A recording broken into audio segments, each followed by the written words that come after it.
বিসমিল্লাহির রহমানির রহিম। প্রিয় শিক্ষার্থীরা, জগন্নাথ বিশ্ববিদ্যালয়ের শিক্ষক শিক্ষার্থী যারা রয়েছেন সকলকে travelpost24.com থেকে স্বাগত জানাচ্ছি।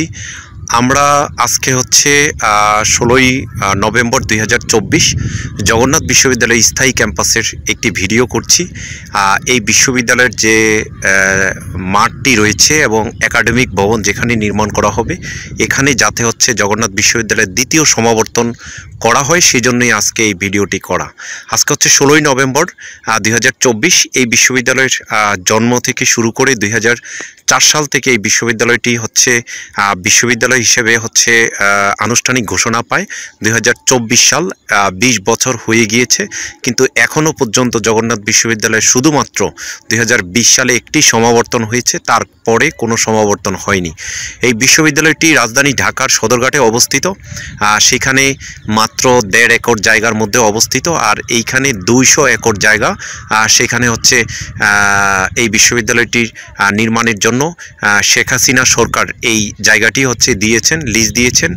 সেটি কিন্তু আজও পর্যন্ত হচ্ছে এই বিশ্ববিদ্যালয়ের শুধু একটি ল্যাক নির্মাণ করা হয়েছে। ল্যাক নির্মাণ করে এবং এই ভবনের এই জায়গার চারপাশে দিয়ে হচ্ছে দেয়াল নির্মাণ করা হয়েছে, এইটুকু পর্যন্ত কাজ হয়েছে। কিন্তু এই বিশ্ববিদ্যালয়ের সাথে অন্যান্য যে সকল বিশ্ববিদ্যালয়গুলো রয়েছে, সেই বিশ্ববিদ্যালয় একটি বিশ্ববিদ্যালয়ের হচ্ছে কোনো হচ্ছে 3টি বিশ্ববিদ্যালয়, 4টি বিশ্ববিদ্যালয়ের মধ্যে 3টি বিশ্ববিদ্যালয়ের পর্যটক প্রিয় শিক্ষার্থীরা, আমরা যেমনটি বলেছিলাম এই বিশ্ববিদ্যালয়ের যে দ্বিতীয় ক্যাম্পাস ঢাকার কেরানীগঞ্জে, এখানে যাতে দ্বিতীয় সমাবর্তন করা হয়।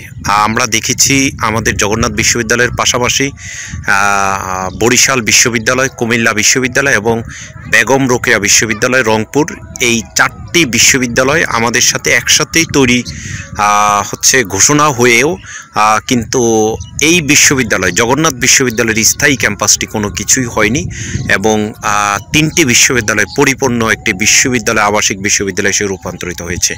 তো আমরা বর্তমান অন্তর্বর্তীকালীন সরকার, সেই সরকারের কাছে দাবি জানাবো ডক্টর ইউনূস স্যার তাকে এনে এই ক্যাম্পাসের যাতে একটি সুন্দর ক্যাম্পাস নির্মাণ করা হয় এবং এই ক্যাম্পাসে দ্বিতীয় সমাবর্তন, বর্তমান অধ্যাপক ডক্টর রেজাউল করিম স্যার, তিনি জগন্নাথ বিশ্ববিদ্যালয়ের শিক্ষক ছিল, ডিন ছিল, সেখান থেকে তিনি শিক্ষক হয়েছেন। তার কাছে আকুল আবেদন করব, আপনি 2024 সাল কিংবা 24 সালের এখন হচ্ছে 16ই নভেম্বর, 25 সালের মধ্যবর্তী সময়ে আপনি যদি একটি সমাবর্তন হচ্ছে অনুষ্ঠানের আয়োজন করতে পারেন, তাহলে জগন্নাথ বিশ্ববিদ্যালয়ের প্রথম সমাবর্তনের পরে যে সকল শিক্ষার্থীরা রয়েছে তারা একটি সুন্দর সমাবর্তন পাবে এবং তারা উন্মুক্ত ক্যাম্পাসে এত সুন্দর প্রাকৃতিক পরিবেশ, যেখানে হচ্ছে কাশফুল রয়েছে এবং এইখানের চারপাশের পরিবেশের ল্যাক রয়েছে, এই বিশ্ববিদ্যালয়ের ক্যাম্পাসটি তারা দেখতে পারবে।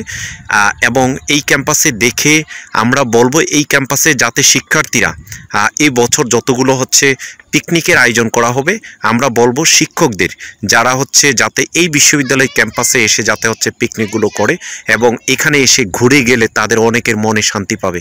কারণ অনেক শিক্ষার্থী, আমরা সাবেক শিক্ষার্থী রয়েছি, তারা কখনো এই বিশ্ববিদ্যালয়ে, যদিও আমি গণমাধ্যমে কাজ করি বলেই হচ্ছে এখানে হয়তো আসা, কিন্তু কেউই আসার মতো এখানে সময় পায়নি। তো বর্তমানে যে সকল শিক্ষার্থীরা রয়েছে তাদেরকেও নিয়ে যদি আপনারা এখানে কোনো পিকনিকের আয়োজন করেন, বনভোজনের আয়োজন করেন এবং ক্রিকেট টুর্নামেন্ট অথবা ফুটবলের আয়োজন করেন, তাহলে এই এত সুন্দর যে মাঠ, ভিতরের যে মাঠটি, সেই মাঠটি কাজে লাগবে, শিক্ষার্থীরা দেখতে পাবে, সেখানে একটি মিলবন্ধন তৈরি হবে। এবং আমরা বলেছিলাম যে এই বিশ্ববিদ্যালয়ের লেকের পাশে হচ্ছে ডরমেট্রি, ছাত্রাবাস নির্মাণ করার জন্য সেই কথাটি। এবং আরেকটি বলেছিলাম যে আর্মি যারা বলেছেন যে আপনারা যে সব শালারা বাটফার, আর্মি হবে ঠিকাদার, সেই হিসাবে আর্মিকে যদি এই কাজটি দেওয়া হয় তাহলে অতি দ্রুত জগন্নাথ বিশ্ববিদ্যালয়ের যে একনেকে পাশ হওয়া যেভাবে ভবনগুলো নির্মাণ করা হবে, একাডেমিক ভবন নির্মাণ করা হবে এবং অন্যান্য যে কাজগুলো নির্মাণ করা হবে, সেগুলো অতি দ্রুত হচ্ছে কাজ শেষ হবে। এবং আমরা স্থায়ী ক্যাম্পাসের পাশে যে পদ্মা রেল ব্রিজ, সেটিও আমরা দেখাচ্ছি এবং হচ্ছে স্থায়ী ক্যাম্পাসের সামনে যে হচ্ছে ভবন নির্মাণ করা হচ্ছে, কাজ করার জন্য, সেগুলোও দেখাচ্ছি আপনাদেরকে। এবং পাশে একটি প্যাগোডা রয়েছে, সেটিও দেখাচ্ছি, এবং একটি শ্মশানঘাট রয়েছে, এবং তার পাশে হচ্ছে কেরানীগঞ্জের রেল ব্রিজ, সেটির রেল স্টেশন, সেটিও দেখাচ্ছি। তো আমরা এটি দাবি জানাবো, আসলে শিক্ষার্থীদের দাবির উপরেই সব কিছু নির্ভর করে।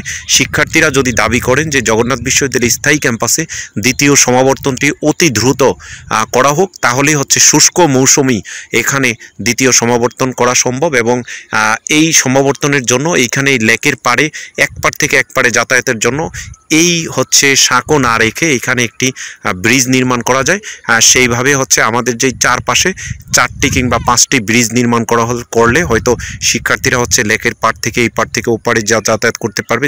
যে ধরনের আধুনিক সিস্টেম রয়েছে সেভাবে হচ্ছে নির্মাণ করবেন, সে আশা প্রত্যাশা করে আপনাদেরকে এই সকল ভিডিওগুলো দেখিয়ে আপনাদের আবেগ কিংবা ভালোবাসাকে তৈরি করাচ্ছি স্থায়ী ক্যাম্পাসের সাথে। জগন্নাথ বিশ্ববিদ্যালয় আসলে এটি হবে হচ্ছে ঢাকার কেরানীগঞ্জের স্থায়ী ক্যাম্পাস এবং দ্বিতীয় ক্যাম্পাস হিসেবেও অনেকে বলে। এখানে আসলে হয়তো আর সদরঘাটের ক্যাম্পাসে যেতে ইচ্ছে করবে না, কারণ সেখানে অনেক ক্রাউডফুল। এখানে আসলে অনেক গবেষণামূলক অনেক পড়াশোনা করা যাবে এবং এখানে পরিবেশটি অনেক সুন্দর, স্বাস্থ্যকর, সে আশা প্রত্যাশা করে বিদায় নিচ্ছি। ধন্যবাদ সবাইকে।